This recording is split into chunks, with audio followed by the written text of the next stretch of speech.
Hello, lovelies. Welcome to the Fat Joy podcast, where we talk each week about how to flourish in an anti-fat world. I'm Sophia, a fat person and professional coach who loves talking to other fat people about what it's like to live within oppressive systems that marginalize our bodies, and how we still dare to have the audacity and courage to reach towards our collective liberation and embrace our joy. Please know this is an adult content podcast, so there will be swears, we will be talking about harms we've experienced, and we will be rebelling against diet culture, anti-fatness, ableism, racism, etc.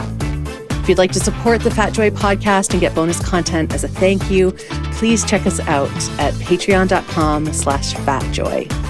I am so glad you're here with us. Enjoy. Welcome back, everyone, to the Fat Joy podcast. I have a special treat for you today. I have no idea how this is going to go.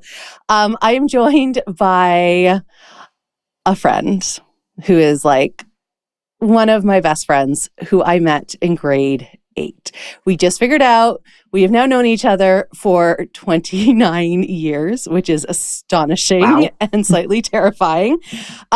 So I will tell you, her name is Laura Massey, but I'm going to call her Fran, and she may explain why. But I realized, I don't actually call you by your actual name. So, Fran, do you want to tell us a little bit about yourself?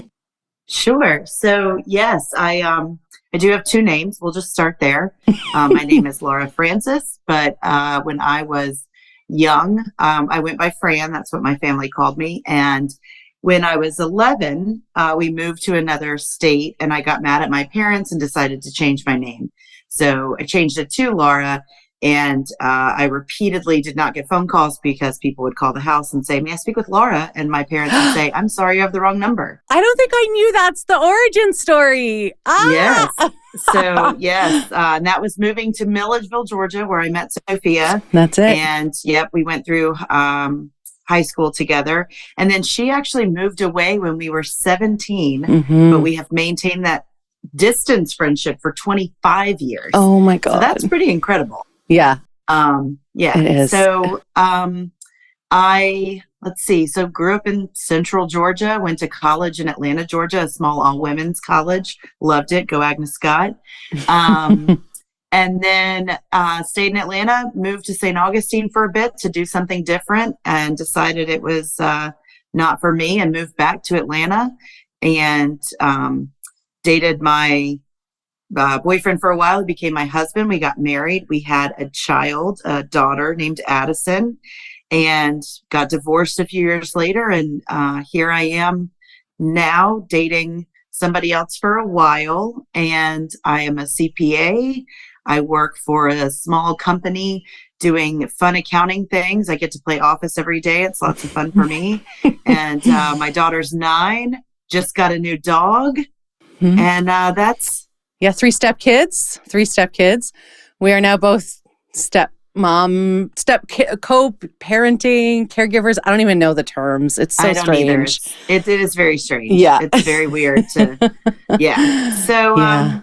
So that's a good start, right? Yeah, that's awesome. There's some info. So good. I'm sure we'll get into a lot more. Oh, absolutely.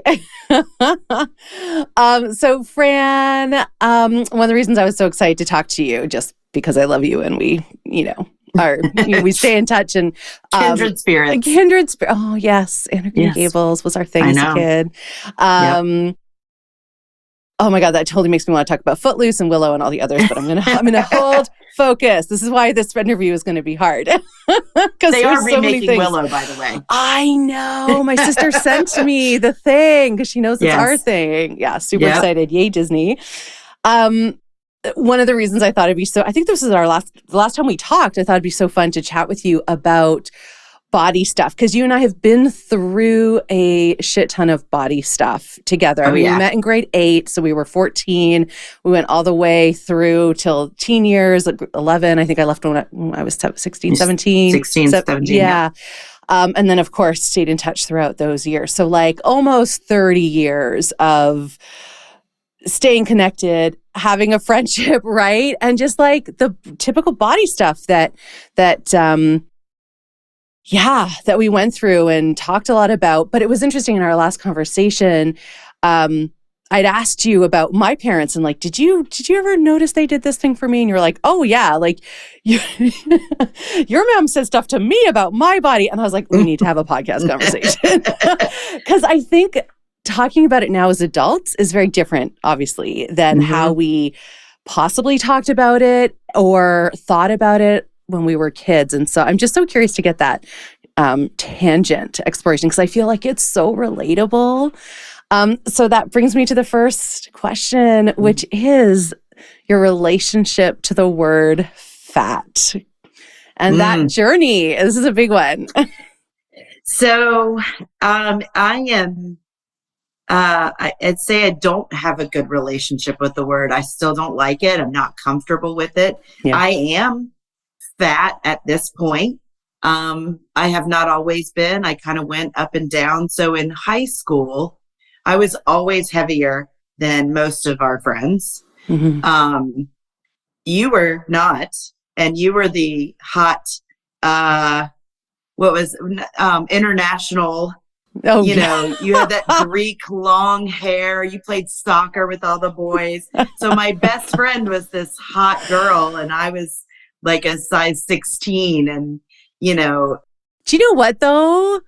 I never felt that way. I never felt hot, which is so interesting. Yeah. Well, I mean, I don't know that it can be hot with the Milledgeville dudes. No offense to Milledgeville, but we'll get some hate. I was going to say, we're going to get some Milledgeville hate mail. Yeah. Sorry, Milledgeville. So, yeah, I've been mostly uncomfortable for, I would say, not most of my life. I went through a period where I wasn't. Not long after college, I started working out and actually liked it. Like I liked the weight training part and ended up losing weight. But that was the focus was to lose weight. And I did lose weight. I had a weight loss competition with my sister-in-law before I got married. So because I was, going to be in a wedding dress and it was like, oh, I have to look good for this. And I did feel better. And some of that was probably because the science of exercise and endorphins and all those things that happen when you are moving. I know from listening to you, movement versus exercise is different now. And so anyway, I was what I consider my normal, for a while.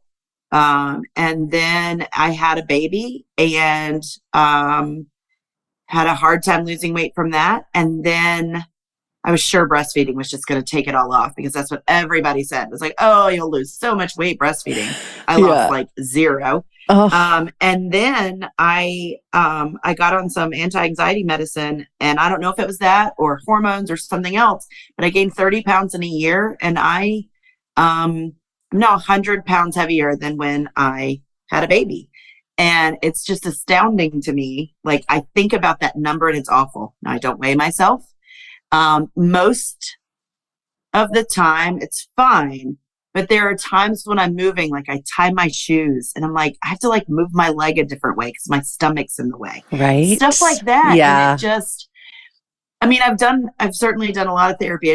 I had therapy earlier today actually, and I was talking to the therapist and we've been working together 8 years. Wow. And, yeah. Oh, that's amazing. So I should be like, fixed by now. I don't know why I'm not. I should be fixed. Like everything should just be wonderful. Right. But so there's a lot less self not self-harm, that's not the right word. Like the voice in my head is not quite so ugly to me as she once was. But I still am like insecure and I don't want to weigh what I do and clothes don't fit well. And the clothes they have, this is obviously a whole thing. The clothes they have for fat people is like, I don't want to wear a giant shirt. And, so it's, I've gotten to the point where I'm so much more comfortable in workout gear. Like it's tight and form fitting. I'm fine with that, but I can't always wear that to work. I do have some dress down days sometimes.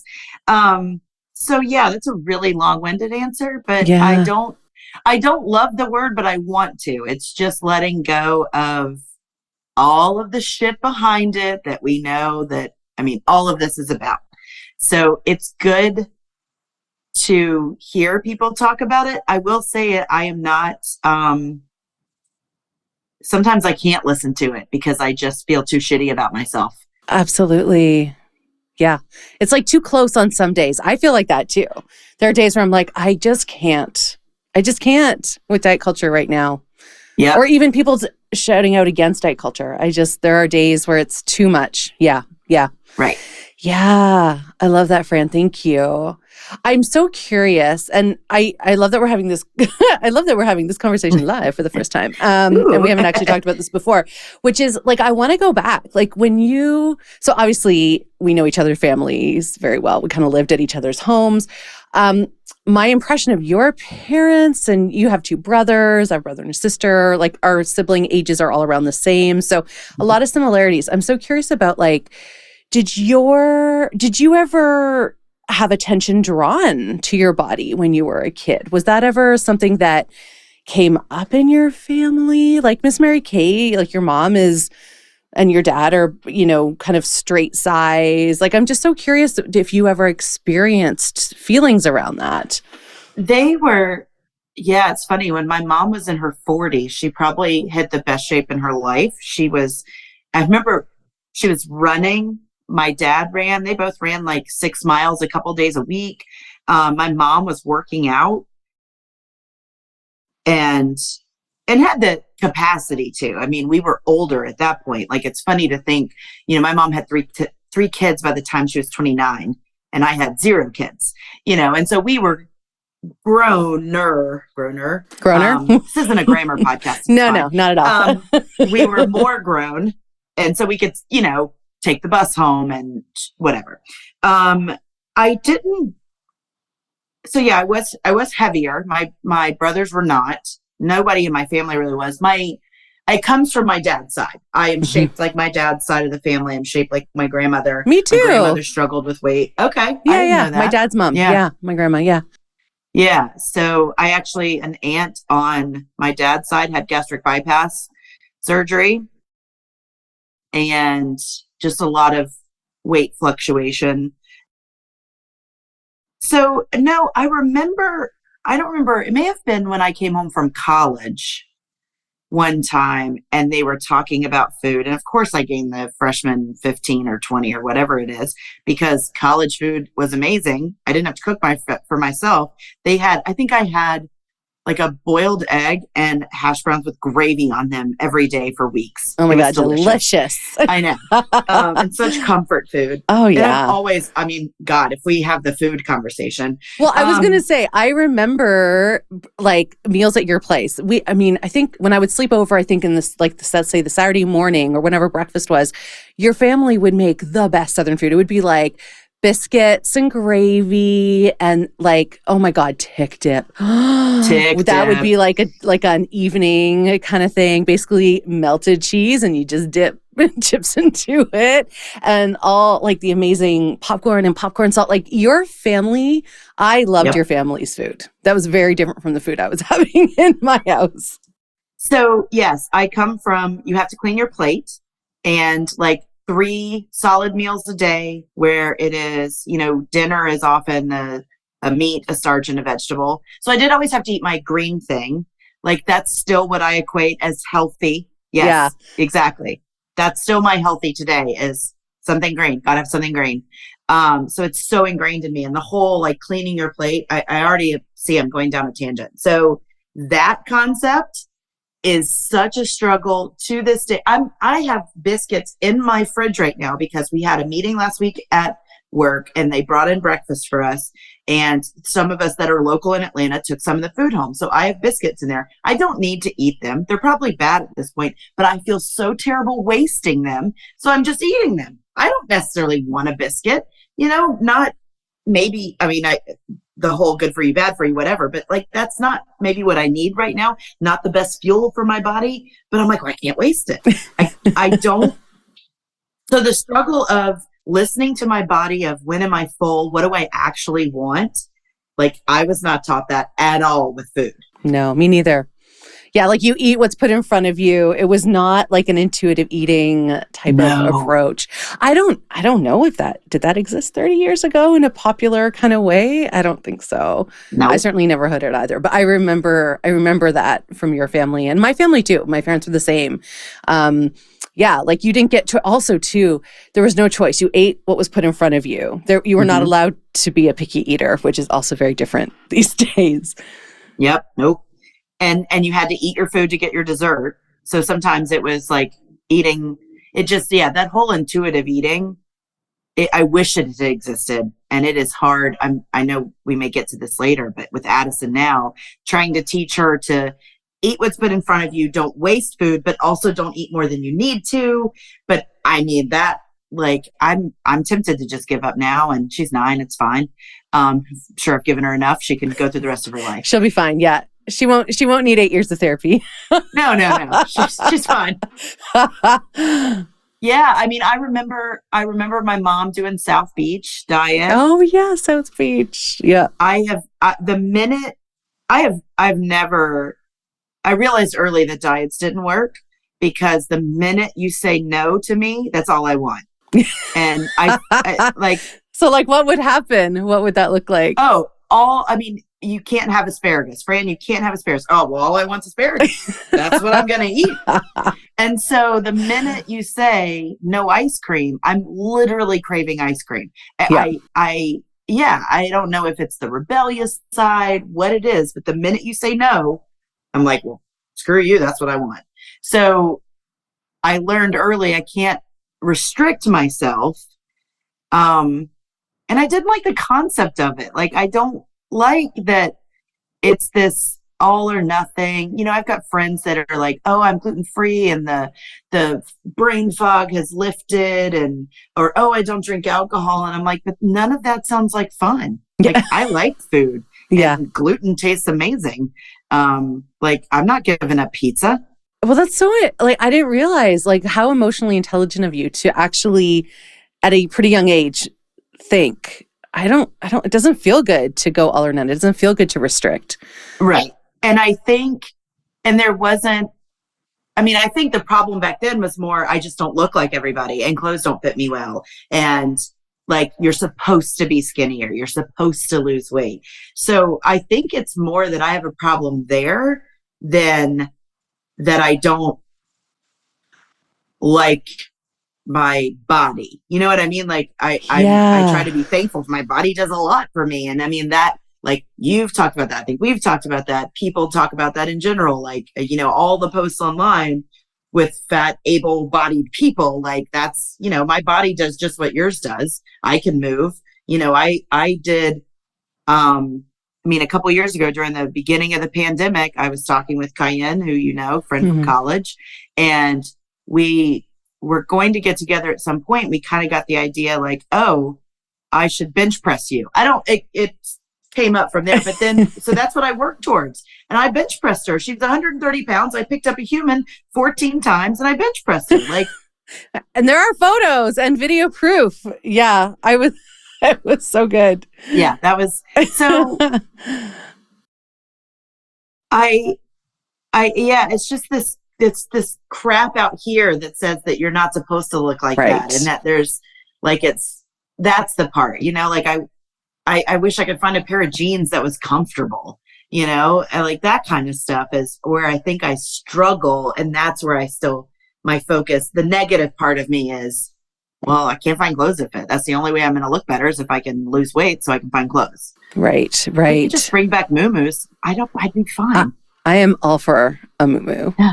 Absolutely. Yeah. And I feel the same way. I feel like when I'm in my little world that I've created in my home with my friends, in my work life, which is all from home, like I totally forget that I'm fat. It's when I then enter the world that is not designed for my body that I really, really notice it and feel it. And that friction is still hard to not turn inwards as like, I'm wrong. My body's wrong. I feel shame about that. And, I hate it so much. Because it's, yeah, did you, when you were, I'm just so curious about when we start to notice these things, because I don't think I started to notice it. It's weird. I always felt fat, and I had binge eating. I don't even know if you knew this, well, you know now, but if you ever noticed anything, but I had binge eating disorder since I was probably 10, since before I moved to Georgia. I was stealing money from my mom's wallet, buying food. I was having huge binges. In response, I think, to restriction. And I'm very much like you, like, if you say I can't do it, I'm gonna be like, fuck you, I'm doing it. So I think there was, maybe that's why we're friends. We're both pretty rebellious. But I don't know, did you ever notice my eating or your eating when we were those ages? Was that a thing that we really noticed or talked about? I don't remember us talking about it. And it's probably because let me speak properly here, because we were comfortable and we were friends, and that, like, there was no judgment. I think the people that I'm closest to, there's just truly a genuine feeling of no judgment and love between. So yeah, I'm not noticing. I like, when I go out now and order food, sometimes I order something and I think, what if somebody's like, oh my God, that fat woman over there does not need to be eating that. Right. Like, no one's paying attention to me. No, it's true. Shit. But I have to, like, check myself and order what the hell I want to. And, but I don't notice. I didn't notice it then. And I don't, I don't think I noticed it with friends, just when, like, maybe around Kim. Like, Kim would have a Hershey Kiss. I'd be like, all right, well, I guess I'm having one.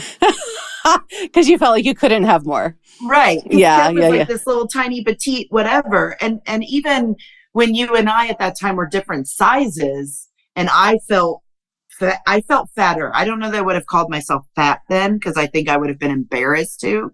Yeah. But I was usually embarrassed with, like, having to squeeze into a car. I hated if I had to get to the back row of a minivan, like that kind of stuff. And I think at that point I could still fit. Like now, sitting in a chair is, you said the friction that's out there. And I'm like, literally, like, trying to sit into a chair sometimes. It's like, seriously, like, oh yeah, who can fit in this? But yeah, I don't think I noticed, because I was, like, around you or friends, I was in my comfortable place, or friends that weren't judging me. Yeah. So then we discovered boys. Yes, boys. Oh, boys. Oh, boys. Yeah. Did you ever think about or feel weird in your body, like when you were dating? Yeah. Did it show up there? I'm sure. I don't know that I remember so much. I mean, I remember finding out that, like, I dated Ben, for a while. Mm-hmm. I remember finding out that he planned on dumping me. Yeah. What? I don't remember this. No, I'm sorry. So I don't remember her last name, Samantha, but she was like a year older than us, a year younger. And, like, there was something about he wanted to go to prom with her. I don't know. I don't remember. But, like, I remember, I mean, I had self-esteem issues. We'll just call him Peter. Like, all of that, obviously there was self-esteem. I don't know if it was esteem from my body, most likely, because I think I was pretty confident otherwise. I was also pretty angry, but I don't know where that probably was because I was uncomfortable with myself. I mean, after all this therapy, I've learned some of that and that. Right. Yeah, like how it shows up. Yeah. Yeah. As anger. Yeah. Because you were also, like, one of the smartest kids in our, in our class, in our grades. You did all the APs and everything. And God, in grade 8, was it called the gifted program? I hope we don't call it those things now. But yeah. Yeah, because you had, like, I remember you as confident, as opinionated, as deeply smart. Like, I think I told you that I had to fast forward. Oh gosh, I think I was applying. We were going to move back to Canada, and I think I was applying to like Bishop Strawn, which is like a private school in Toronto. I don't know why we were going to go there. But anyway, I had to write an essay. I take this test for admittance, and I had to write an essay about the smartest animal I know, and I wrote about you. I did not know that. Yeah, I wrote about you and your math skills. Yeah. I wish I could contact them. If anyone works at Bishop Strawn, see if we can find that application. But yeah, so you were so smart. Yeah, it's funny when I think back on our memories. I remember feeling deeply uncomfortable in my body. You're saying you felt deeply uncomfortable in your body. Combine that with just being teenagers. Combine that with, just general lack of self-esteem and self-worthiness at that age. But it's so interesting because we didn't really talk about it. I don't even know that we could have. I don't know if we had the words at that time, Right. So it felt also really lonely. Like I felt lonely in a lot of my own struggle with food and body. Yeah. There was a lot of self-deprecation. Yes, I remember that. Oh, I still do it now. It's gotten better because I've repeatedly been given feedback that it's not helpful. And there are still times when I like being funny because I think I am sometimes. But I have to watch myself to not do that. But there was mostly self-deprecating. That's how I tried to make it light, but it was, I'm sure, bothering, just like everybody was. You're right. It was lonely. That's a perfect way to describe it. Yeah. So then I moved away. We stayed in touch. We both went to university, started careers, 20s, 30s, all that good stuff. For you, I don't know if I know this, when did it start to shift a little bit for you? You started to kind of question what I would say, questioning diet culture, but just that whole idea of, well, what if I don't have to conform to what the societal norms are? And I know, it's hard to fully disconnect from that, but just curious when that inkling, do you remember, or was there a thing? I probably still, I knew it didn't work for me, but I knew I wanted to, for a long time, be skinnier. So then it was finding something that I tried working out more than anything else. And for a while I found stuff that I liked, but I hate running. That's miserable. We used to do tons of races together. Do you remember? We had all the t-shirt. Yeah, we did tons of races. Oh yeah. And now, and I had a friend here for a while that we would try to do one a month, and we'd go have breakfast afterwards or something. It was a nice thing to do, but I just didn't like cardio, and I didn't think of it as movement. It was always I have to do this thing so that I'm not so that I can look better. Right. It was tied to that. Right. Yeah. It's not, and it was all tied to should be doing or could be doing. It was never dessert. I like dessert. I didn't want to stop eating dessert. Oh, you're not supposed to. It's bad for you. Certainly lately, I've gotten more curious about food and the idea that food is fuel and fueling my body the right way. I want to do that because our bodies are insane, complicated machines, and it's amazing they can do what they can do. And so I don't want to overload it with shit if I don't have to. But if that shit tastes good, I'm going to eat it sometimes. So, but under that part is, there's some curiosity there. And so that makes it a little oh, this would make me feel more, awake during the day and I don't get a 2 p.m. slump or whatever. Things like that are interesting. And that can drive me to be, I don't even want to use the word healthy, but where I'm just looking out for my well-being, in general. But I don't think, I'm trying to think.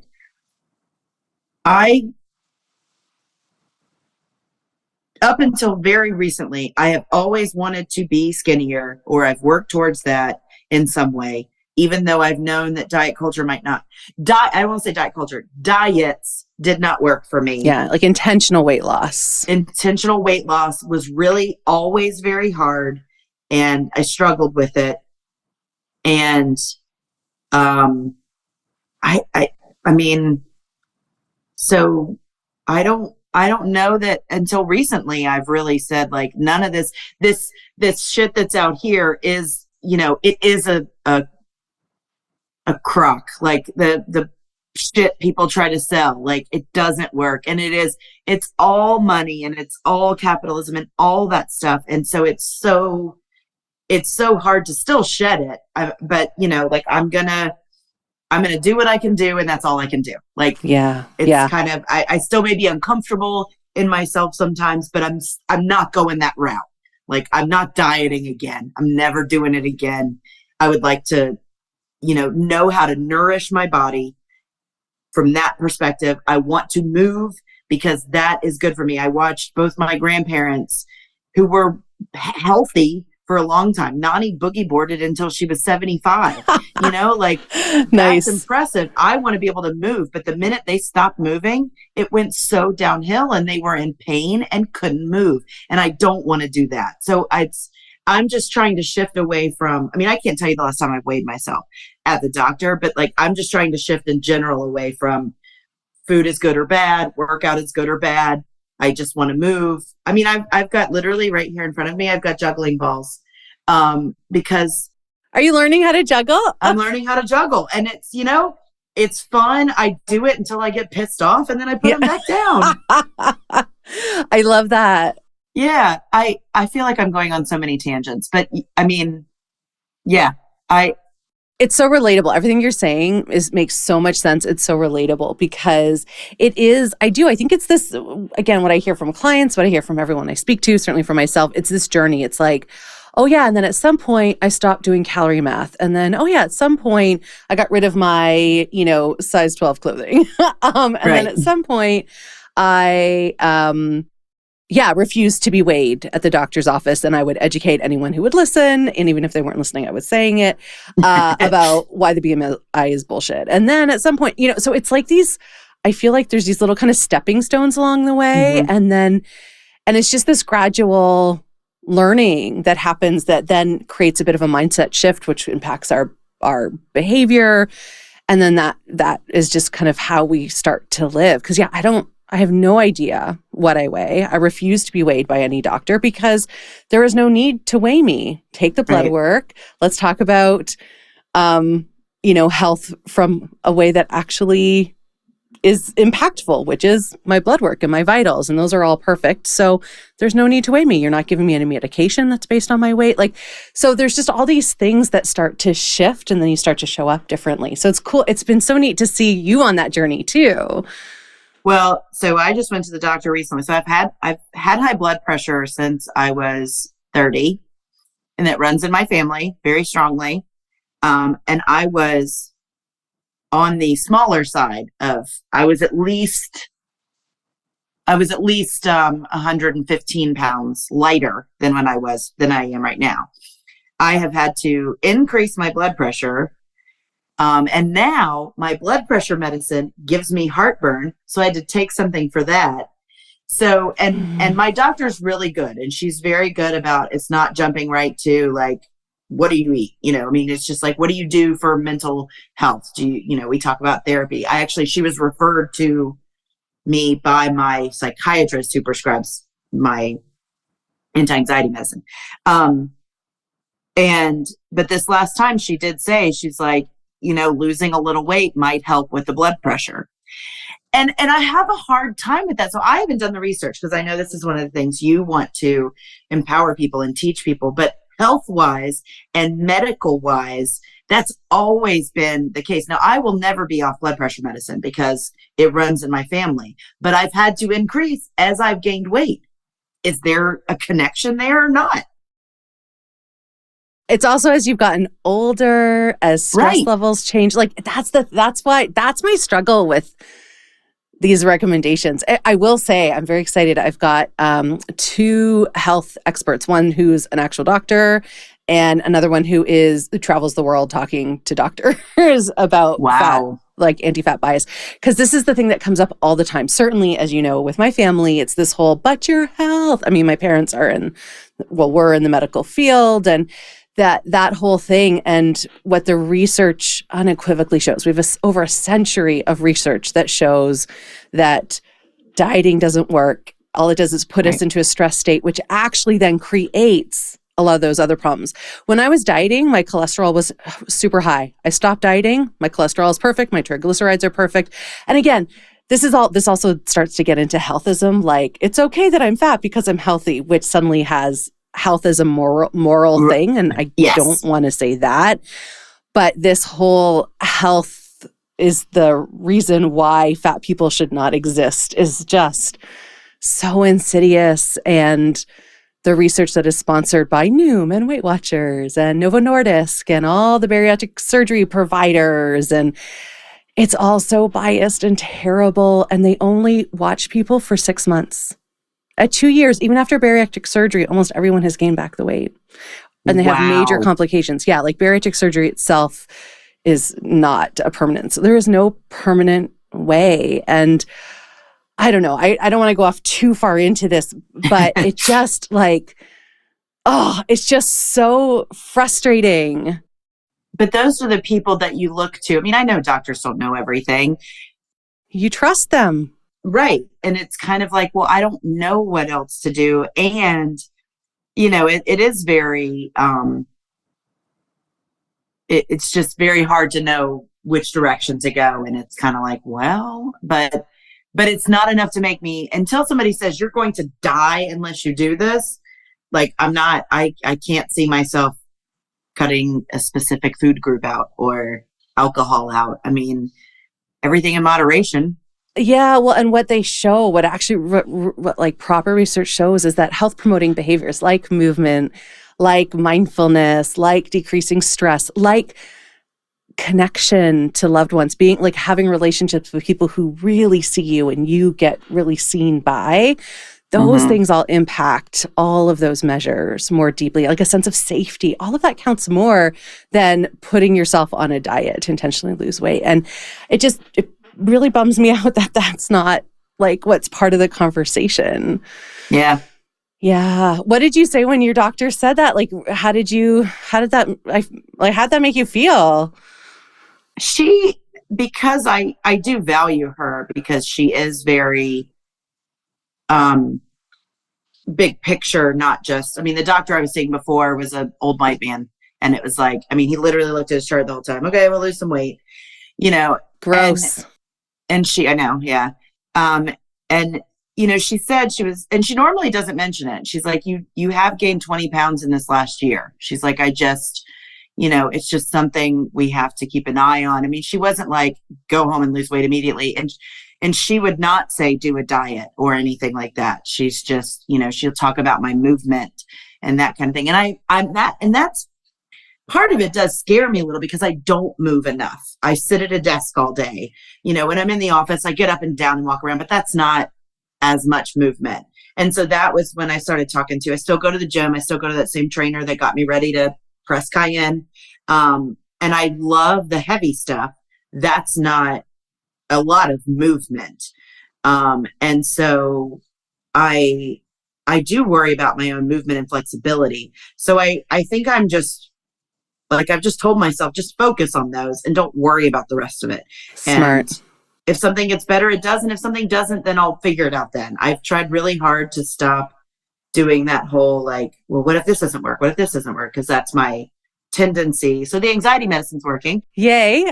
I did wonder if it was that. Like I said, that 1 year I gained 30 pounds in a year. Maybe there's something hormonal and this is just how it is. I'm 42. And so who knows? I never had a stomach before. And then all of a sudden it just plooped out. And me too. Yeah. When I started my endometriosis meds, which is a progestin, so it is designed to get rid of all the estrogen in my body. So basically like menopause, because that also will slow down the endometrial growth. I have like a belly. I never really had a belly. Now I have a belly, and it's weird. Like you said, like kind of putting on shoes. It's like, oh, there's my belly. And like, let's move you. I follow, and also will be on this season 3. A really amazing, very fat yoga instructor. And I do their kind of classes online. And what I love about what they do is they're like, all right, so sit down, pick up your belly, move it to the left. And like it's just so normalized. And that was huge for me because I struggle. My belly I'm getting better. I've been really focusing on also too, because of endometriosis and I have fibroids. So I feel like there's a whole lot happening in like my belly area, my reproductive organs area. So I'm trying not to hate it or get frustrated or mad at it, and actually be really loving and kind of like, there's my belly, drawing a smiley face on it. Do that.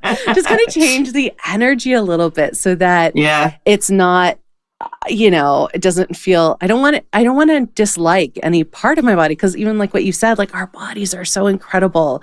And I'm so proud of what my body has been able to do and what it still does. And so just that shift is something that I'm still always working on. It's a journey. Well, you said earlier, when you're in your bubble, when you're in with your friends or your family that, you trust and you're secure and you're safe, it's fine. And if I could just stay in that bubble, like, I went to a mountain house with a group of girls, Karin, and then some other people, and I am by far the largest, and every now and then I'm like, God, I'm like fatter than everybody here. But that's it. Like it kind of comes in and goes out, and the rest of the time it's fine. And I'm not, they all did yoga one morning. I'm like, I hate yoga. Mainly because it's always skinny bitches doing it. And I'm like, they don't have to move a belly out of the way. You got to get a fat bitch. I'm telling you, I have many recommendations. Yes. Well, I need it because I hate yoga. And I think it would like probably do me some good flexibility wise and mobility wise, but I don't, it's not my thing so far. I want to like it. I've tried so many years to like yoga and I just can't get on that train. But yeah, when you're in that bubble, it's fine and everything's okay. And then you leave it and you go outside or you see a freaking ad, even when you don't want to. I mean, I'm not on social media that much and still like bombarded with it. And it's, Well, even in my bubble, in like a stand-up comedy special on Netflix, fat jokes will always come up. And I'm just like, oh, do better, dude. Usually it's a white guy. And I'm like, all right, well, we're not watching this one. So my partner and I, Chris and I will be watching something. I'll be like, nope, it's turning it off. You can watch that without me if you want. And I hate when it invades in. The same as I hate seeing racism or ableism or like any transphobia, homophobia. Like, I mean, I can't watch Friends anymore at all because it is Fat Monica, super homophobic.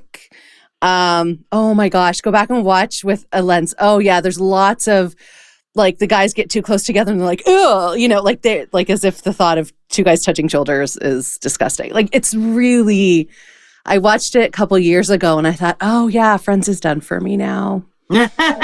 We've completed our relationship. I mean, I've certainly probably seen every episode at this point, but I don't know them as well as some people do. And I haven't rewatched them. Like I haven't. Don't bother. Yeah. Okay. Yeah. Ignore Seinfeld, also deeply problematic.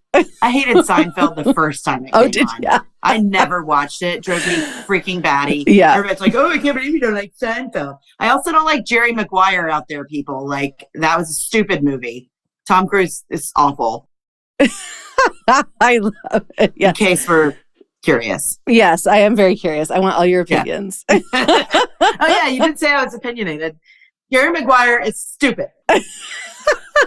It's like, how can you hate that movie? It's awful. I don't like it either. The whole, like, you complete me. I'm like, no, I complete myself.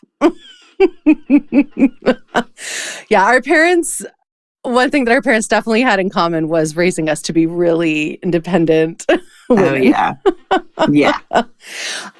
What's it like now with your family? You know, is there any body stuff that comes up? How is it with the Not with fam? me. So you asked this earlier and I never really answered it. There was one time, either when I came home from college or something, where I remember my parents saying, like, let's do a diet together. And my mom had this rotation diet book from like the 70s or early 80s. And it was basically like you eat 600 calories and then you eat like 8 for a week and then 800 calories for a week. I'm talking 5 crackers and like a bite of tuna for lunch.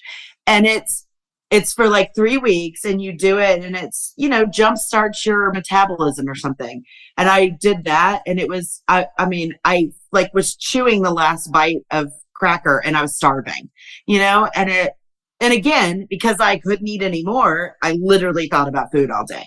That was probably the only time, but I do on the flip side. I mean, I don't know if this is good or not. I had lost 5 pounds, which you can lose in a day with water weight now. I mean, but I remember like, I think I had actually lost 5 pounds and I kept it off and I was like, oh, this is nothing.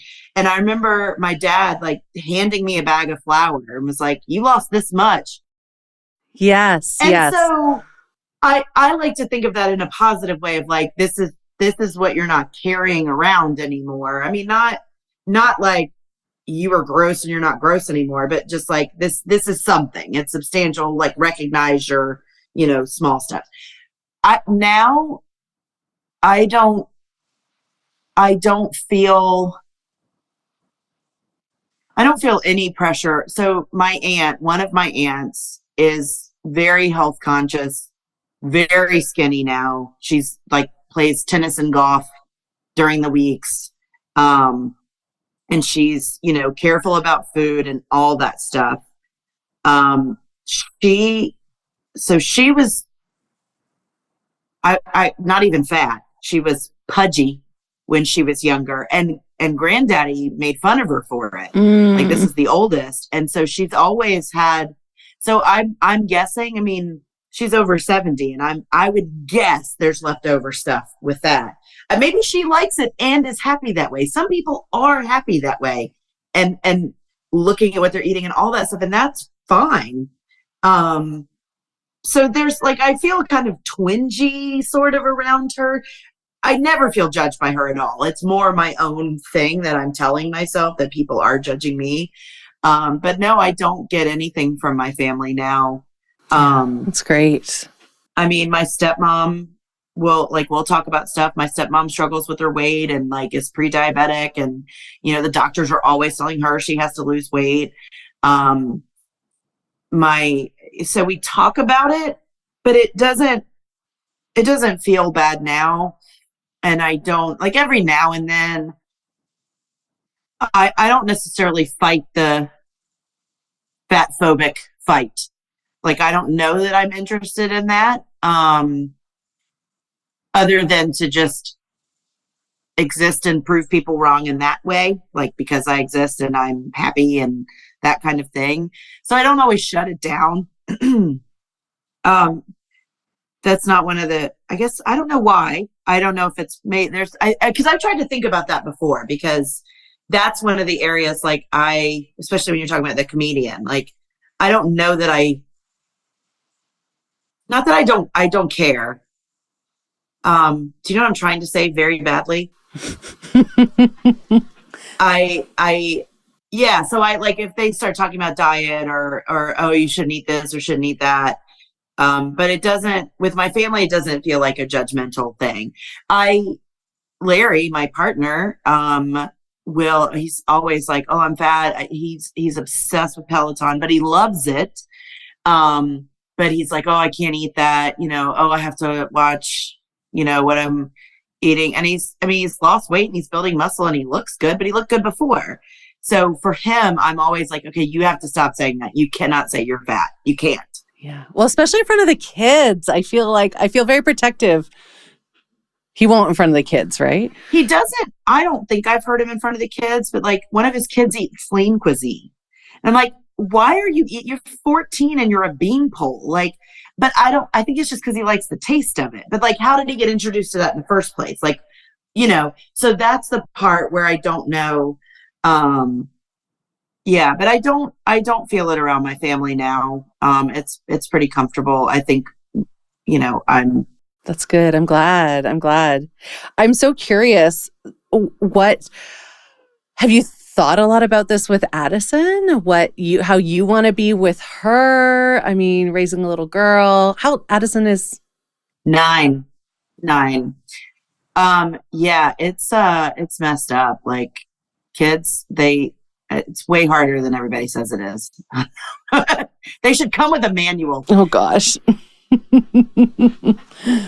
So yeah, I don't want to do the whole, you have to clean your plate, like specifically with food. I have a harder relationship with food, because of that piece. So I think I mentioned this earlier, I don't want to do the whole clean your plate, but I don't want her to waste food.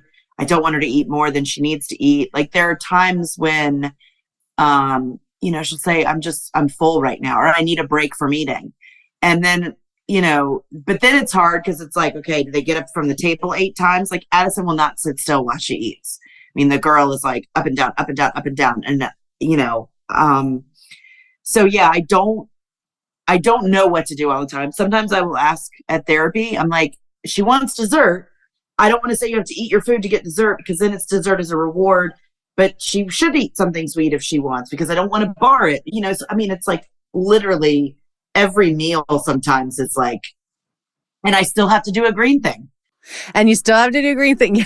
I will say there's a book coming out by Virginia Soul-Smith called Fat Chat, How to Parent in the Age of Diet Culture. I butchered the subtitle, but she's a guest on the podcast and her book comes out in April. So that it's going to be, it is like, it's almost like I need an instruction manual because exactly we run into this with my stepkids too, which is like, okay, so he's full, but he's not really eating. And I've noticed he's losing weight. And is that just because he's 11, about to be 12, and this is just what happens? Or is he getting messages? Because of course I'm always like, he's getting messages. But then there's always room for dessert. And so do we allow that? Like, it's just this, it's very complicated because I don't want to put my food stuff, I don't want to pass that on to the kids. But I also want, like you said, I hate wasting food as well because it all goes in Tupperwares and then we end up throwing it out because no one ever comes back and eats it unless it's me. I'm like, oh, macaroni and cheese. Like, but most of the time it just, it's so frustrating. It's hard. It's really hard.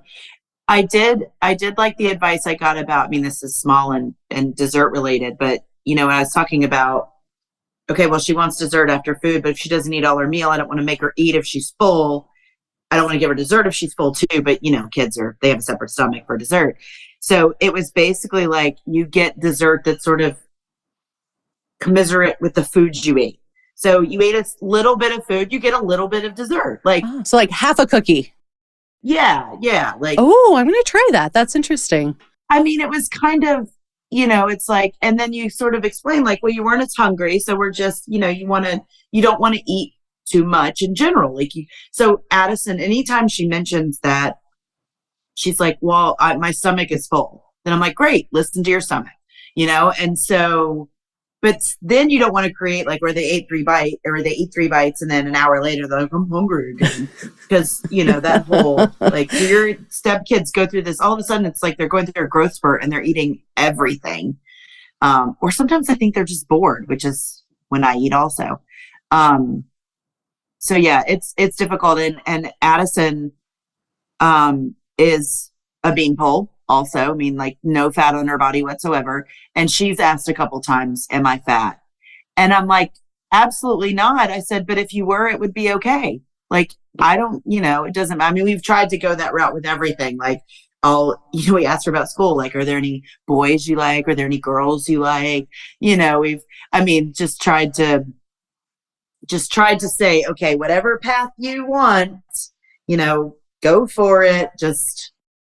Yeah, we do that too. That's so good. The whole, like, am I fat thing? Gosh, were you able to see, like, this is hard. Like I was going to say, we're able to ask. I mean, I've asked all these questions. It's very rare I get answers, but like, do you have a sense of where that may have come from? Like, is that something she heard somewhere? Well, I mean, I think I asked her one time, I'm like, why would you think that? Why would you ask? And I think she probably said TikTok or YouTube. Like, I hate all of those things. No. It's amazing. It's shocking, actually, how much they get. Especially with TikTok, they just flip through all these videos and then they'll say things. I'm like, that. First of all, that's not true. Second of all, like, it's just complete crap that they're watching. Oh my God, we're so old, Fran. I know. So I know. old. Literally, we are. I'm like, I hate TikTok. I'm like, I'm an 80-year-old. But it is, and it's so hard to police any of that. I mean, shout out to what I use is Bark. And I think it's like $100, but I put it on her. I mean, I'm stalking her, but it lets me know, it lets me know if her text messages include something violent, or like I got something about bullying because she was texting with friends and they were just having an altercation, because that's the other thing. Kids don't know how to, now we're veering off, but like kids don't know how to, texting is for like, haha, that's funny. Not like, I feel sad because you excluded me from a group. Those are not text conversations. But yeah, I mean, I think it was online that she felt the need to ask if she was fat. And I said to her, I actually did say, I was like, well, I'm fat. Is that a problem? Oh, you did? She was like, no. Yeah, I did. I mean, it is miserable to say that. I hate saying it. I still hate it, but it is. But I am, and I can, I was like, but I can do all this cool stuff. I can lift heavy things. I can pick you up. I can, walk the dog. And she's only said it once or twice. And I think after that second time when I said, I'm fat, is that a problem? And she didn't. She was like, no. And didn't seem to be anything behind it. So let's hope it stays that way. I would not want to go back to that age, or you couldn't pay me enough money to go back to being a teenager. It was miserable. I'm so with you. I would never go back either. Yeah. Yeah. I'm curious, where do you think your kind of body journey is headed? What would you want for yourself? More acceptance and more gratitude. Like, and just blocking out the noise and just saying, like, this is me and this is where I am, and not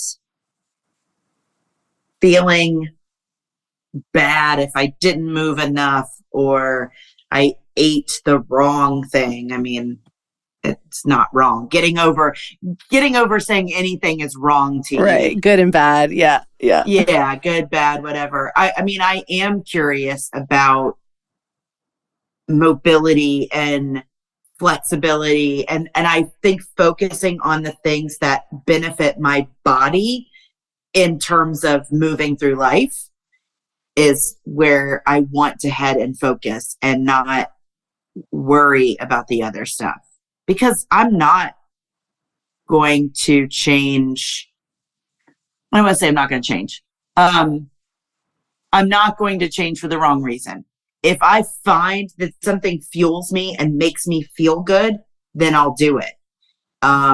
But I also know that I enjoy a glass of wine, or I am like all over dirty martinis right now. So freaking good. And like, I'm not going to stop that, because that gives me joy. And, like the fries downstairs at our work, like the cafe in our building, are amazing. And some days, like, it's just so good to go downstairs and get some fries and dip them in ranch. That's not going to kill me. Oh my God, my mouth's watering. I want fries and ranch immediately. I know, for real. Yeah. So good. Yeah, I love that. I love that, Fran. Yeah. Acceptance and gratitude and curiosity. I didn't learn curiosity until probably the last few years. I don't know about you. I agree. Where I learned it? In coaching training, because coaching is all rooted in curiosity. I think this is my biggest struggle with my family, is a lack of curiosity. No one's asking me, well, why Like, or what has you feel this way? What makes you so sure? I've sent articles, I have sent videos, I've sent the Maintenance Phase podcast. Shout out to Maintenance Phase. I always shout them out for the work that they've done. And there's no curiosity. So I did not learn that from my family. I learned it as a coach, and it's something that I have definitely learned. And that was 2014. That's when I learned curiosity. And really, truly, I feel like curiosity is so tied to open-mindedness and open-heartedness and and empathy. Yes. Like that's my wish for the world always, more empathy. Could we just all, but I think underneath that is a willingness to be curious, a willingness to have your own beliefs threatened or because it feels threatening. Challenged. Yeah. So yeah, the curiosity piece is a really big one. Mm-hmm. That would be, the food and the weight and that kind of stuff with Addison's gonna come up, but like curiosity is my focus. Like, how can I teach her to ask the question? Because, and I would guess you're the same, like, well, you're probably better because you've done the coaching training. And so you've done some training there, but like my focus next year professionally is asking the questions instead of trying to offer the solution right away. So getting myself to be more curious, but trying to do the same with Addison, because that's a lot of it is just, like there's another way to think about this. I mean, how cool is that? Like, and making it okay as opposed to threatening. I think this is why it's so hard, is it feels really threatening. I still have moments. There was one the other day with my stepson. I forget what happened. Oh my God, I remember. It's so silly. It's so silly. So I go up to our bathroom because he like an hour before he had asked where Q-tips are. And I was like, oh, our bathroom, blah, blah. So then I go to the bathroom, I think like an hour or two later. And I noticed there's like 10 Q-tips in the garbage. And not that I'm spying, but the garbage is right there. And I'm like, 10 Q-tips. So I go at dinner. I was like, hey, sweetie, like there were like 10 Q-tips. What were you doing with them? He goes, oh, I was cleaning my ears. I'm like, 10 Q-tips? I'm like, could you walk me through this process? I don't know. I was like, is this a thing? Have I been cleaning my ears wrong this time?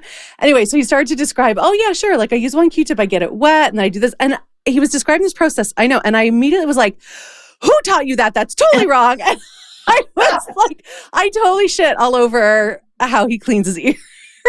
I mean, I do think there needs to be an adjustment to how he's doing it. That's going to get expensive and bad for the environment. But right? But it was one of those moments where I heard my mom coming through, which is like, I know the right way, you're wrong. And I was like, oh, total fail, no curiosity. Because I was really in full judgment mode. I was like, that's wrong. That's not how you do it. This is what you do. And I was like, oh, who is this person showing up right now? Yeah, zero curiosity. It was funny because I talked to Chris about it later. And I was like, what's with that? And he was like, you were a little harsh. I'm like, I think you're right. No, he was doing it wrong. He was, well, right? That's what I actually felt. It's hard. You're right. I mean, I probably, oh gosh, once a week, I'm like, that person's doing it wrong. And I want to be the one to tell them they're doing it wrong. You know, right? Like, vindicated. It's hard. Exactly. Exactly. And, I know. Yeah. I immediately thought of like somebody eating corn on the cob around instead of long ways, like, oh, no. For you, it's which way the toilet paper roll. That's been proven online. Like, and if it's on the internet, it's obviously real. It's obviously real. Over. It's true. Yes. I have never forgotten that. I remember that from so many decades ago. I think you would change it on purpose every time. I would absolutely change it on purpose. I'm sorry. And it would make me so angry. I'm so sorry. I apologize now. But God, I mean, it goes over, people. You know what, though? It worked because I will not tolerate an under toilet paper roll in this house. I flip it. It must be over. I've totally shifted. It has to be over. I think you got in my brain. Look at that. Right? Thank you, Fran. You're welcome. I've peaked, people. That's it. It's all downhill from here. So good. I feel like this is a perfect segue into joy, into what brings you joy. So we know what brings you joy, and overroll toilet paper. Overroll toilet paper. So, I mean, this is such a materialistic thing, but I got a Tesla in March and I haven't gotten gas since February. And I love not getting gas. It brings me joy to not get gas. To drive by the gas station and see. Wave. It's funny. I don't even notice gas stations anymore. But I don't have to go to them. I just don't run out. So it's such a small thing, but I freaking love it. Obviously my kid does. My brand new dog. It's so much fun having a dog. I did not think, I've said for so long that I just don't want to take care of another living thing. I mean, I don't even water my plants. If you can see the plant behind me, it's fake. I was going to say it looks very healthy, but that's why. No, it's fake. So, and Larry brings me joy that I have a good relationship with Addison's dad. And, we just talked today about Santa. Sorry, Addison, don't listen to this. Oh, are you telling? No, because so we had this conversation. So speaking of bringing joy, this was just like a little heartwarming moment this morning. So we were talking about whether she was too old to believe in Santa. And Jay was like, I'm pretty sure she knows. She just wants to hang on a little longer. Aww. And I'm like, you know what? I'm not taking that away from her. Their kids, it's just all downhill from, 10 or 12 on. So let me just let her have this. So yeah, that brought me joy that she's probably aware because she heard one of her YouTube people that she listens to. I was going to say, how could they be on social media and not know? Right. Yeah, exactly. And so Jay heard the YouTuber say something about your parents buying Santa presents, but he's like, Addison, I think just refuses. So that was that brought me joy specifically this morning. Lots of things bring me joy. A dirty martini at the end of the day, having a Zoom where I can talk to a friend I haven't literally lived in the same state or country in 25 years. It's bizarre. Yeah. Christmas, seeing my family. I mean, I could keep going. This could be another 30. Oh, I love it. I love it. Joy. So much joy. My mom made chicken pot pie. My mom and my brother were here. They worked for 2 days. I mean, just prepping stuff early, but they made little individual chicken pot pies. For Thanksgiving? No. It was right after Thanksgiving. And there's still leftovers. I've been eating that. And they made this apple cranberry crumble with a ginger snap crumble on top with bourbon whipped cream. Oh, it was amazing. What? Addison was so excited that she had bourbon whipped cream. She probably went to school and told her teachers that we gave her bourbon. Defects, please do not call. It was fine. Doing puzzles. I love puzzles. Liberty puzzles. People should check them out if they're wooden puzzles. So they're expensive, but they're really nice. And the pieces just click into place. What's this puzzle? Is it 1,000 piece? Some of them are smaller, where it might be 426 pieces, but they're really it's still very hard because it's weird. It's not the normal. You should go look. They have some really cool ones. Yeah. I don't know. It's a great list. All of that. Fran, may I just say you've turned into quite a positive person. Oh, I know, right? I was so awful when I was younger. Not awful, but there was a way of viewing the world. Yes. That may have made it hard to list all those things that bring you joy. You're right. There was a lot more negativity and self-loathing, I think. I just want to hug 13-year-old you so badly. I know, me too. And just tell her it'll get better. And you know what? Milledgeville was bad for me. I think sorry, Milledgeville, again. That small town, that unacceptance, whatever. Yeah. Not accepting of someone from outside. I mean, we were in high school. I mean, I was Greek. I was hairy. Oh my God. For me, the hair, body hair, yeah, and Canadian, no one knew what I was. And in Milledgeville, it was just black and white. And I'm white, but I also have olive skin. Everyone was very confused by me. I felt so unaccepted. Yeah. Yes, it was. I think when I got out of Milledgeville, things got better. And some of that's just, you get out of high school and there's some people that are meant for small towns and that kind of place. Like my mom still has friends from high school. You're my only friend from high school that I still talk to. And I still talk to Elizabeth sometimes. Like that's it, and I'm okay with that. Yeah, me too. Yeah. Do you want to know the irony, Franny? The town I live in now, the one that we moved to, I don't know if I told you this, how small it is. 9,000 people. I am so small town now somehow. But can I say, I love it. I love it now. Now I would not love it as a teen. Like I see the teens, the only place for them to go is the McDonald's. You go by the McDonald's and it's like 8:00 on a Saturday night and there's just teens. It's hopping. It's hopping. Oh my God. That was like our movie theater. We would go to the movies in grade 8, like all the movies, and oh my gosh. Yeah. We kept that place in business. We did. Yeah. Yes. This was awesome. I'm so glad we got to talk and catch up. I wonder if maybe this is completely self-indulgent that we did this, and I don't care. It's my podcast. And, it's your podcast.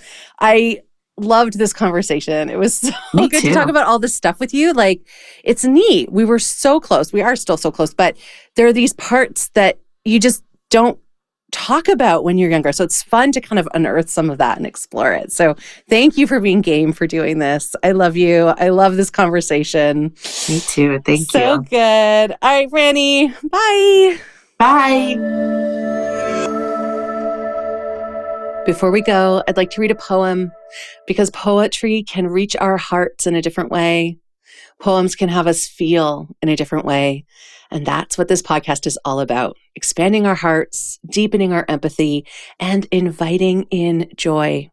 So each week, you get a new poem.